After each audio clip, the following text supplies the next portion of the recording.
రిషి రాజ్యలక్ష్మి 2017లో జమ్మూ కాశ్మీర్లోని పుల్వామాలో జరిగిన ఉగ్రదాడిలో మొదటి బుల్లెట్ తన హెల్మెట్లో నుండి దూసుకు వెళ్ళింది.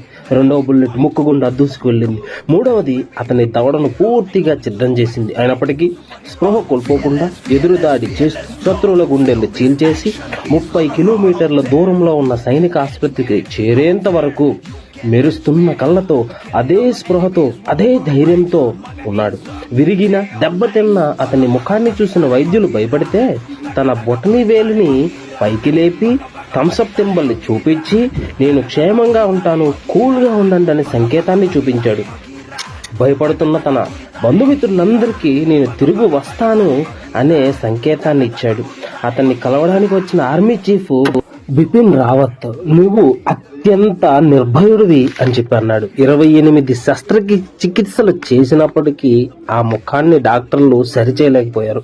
విశ్రాంతి ఆశించని వీరుడై ముఖంపై ముసుగు వేసుకుని మళ్లీ ఆయుధాన్ని తీసుకున్నాడు రిషి రాజ్యలక్ష్మి. లెఫ్టినెంట్ కర్నల్ గా బాధ్యతలు నిర్వహిస్తున్నారు. కేరళలోని అల్పుజా దగ్గర ముతుకులం అతని యొక్క జన్మస్థలం. ఇంత గొప్ప వీరుణ్ణి కన్న నా భరతమాతకు పాదాభివందనం.